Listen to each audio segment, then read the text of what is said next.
சற்று முன் கிடைக்கப்பெற்ற மிக முக்கியமான செய்தி ஒன்று வெளியாகி உள்ளது. செந்தில் பாலாஜியை எப்படியாவது காப்பாற்ற வேண்டும் என்பதற்காக நீதிபதியே தற்பொழுது நேரடியாக செந்தில் பாலாஜியின் வழக்கறிஞராக மாறியுள்ளார். தனது நீதிபதியின் பதவியை ராஜினாமா செய்து செந்தில் பாலாஜிக்காக தனது ஒட்டுமொத்த அந்தஸ்தையும் இழந்து தனது பதவியை கூட ராஜினாமா செய்து செந்தில் பாலாஜிக்காக வழக்கறிஞராக மாறியதற்கு காரணம் என்ன?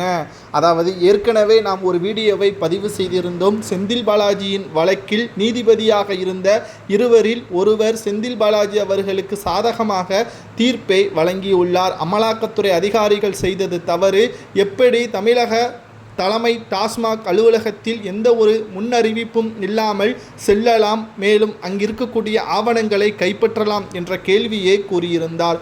ஆனால் உச்சநீதிமன்றத்தின் அனுமதியோடு தான் அமலாக்கத்துறை அதிகாரிகள் சென்றதாகவும் இந்த நீதிபதி திமுகவின் கைக்கூலியாக செயல்படுகிறார் என்று மேல்முறையீடும் அமலாக்கத்துறை வழக்கறிஞர் தெரிவித்திருந்தார். இந்த நிலையில் கடந்த 3 நாட்களுக்கு முன்பாக நீதிபதி திமுகவின் தலைவரிடம் பணத்தை பெற்றுக்கொண்டு பல்வேறு வழக்குகளில் திமுகவிற்கு சாதகமாக தீர்ப்பை வழங்கினார் என்ற குற்றச்சாட்டுகளும் தெரிய வந்தது.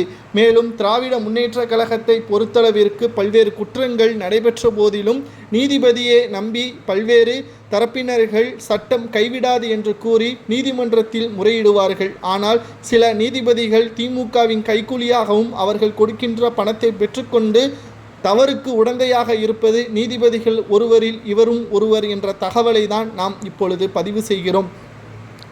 மூத்த வழக்கறிஞர்களில் ஒருவராக இருக்கக்கூடிய KM விஜயன் நீதிமன்றத்தில் ஆஜராகி அமைச்சர் செந்தில் பாலாஜியின் வக்கீலாக தற்பொழுது மாறியிருக்கிறார். இவர் KN நேரு மற்றும் பொன்முடி இவர்களது வழக்கிலும் நீதிபதியாக இருந்தவர் என்பதும் குறிப்பிடத்தக்கது. தனது பதவியை ராஜினாமா செய்ததற்கான காரணத்தை நாம் ஏற்கனவே வீடியோவை பதிவு செய்திருந்தோம். இவர் திமுகவின் ஒட்டுமொத்த வழக்கையும் நீதிபதியாக இருந்த பொழுது அனைத்து வழக்கையும் குற்றம் சாட்டப்பட்டவர்கள் மீதே தவறு இருக்கிறது, திமுகவின் நிர்வாகிகள் மீது தவறு இல்லை என்று கூறியவர்தான். அதேபோல்தான் செந்தில் பாலாஜி வழக்கிலும் செய்துவிடலாம் என்று நீதிமன்றத்தின் தலைமை நீதிபதியாக இவர் செயல்பட்ட பொழுது டெல்லி உச்சநீதிமன்றம் இவரை பதவியில் இருந்து மாற்றுமாறு உத்தரவை பிறப்பித்தது.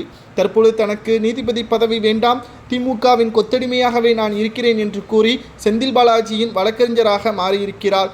இந்த நீதிபதி தற்பொழுது பதவி மாற்றம் செய்யப்பட்டதும் பதவி ராஜினாமா செய்யப்பட்ட பிறகும் புதிதாக இதற்கு முன்பாக சிறப்பாக செயல்பட்டு வந்த முகமது சபிக் மற்றும் நீதிபதி ஸ்ரீராம் தலைமையிலான வழக்கு விசாரணைக்கு வந்துள்ளது. இந்த வழக்கு தேதி குறிப்பிடாமல் ஒத்திவைக்கப்பட்டுள்ளது.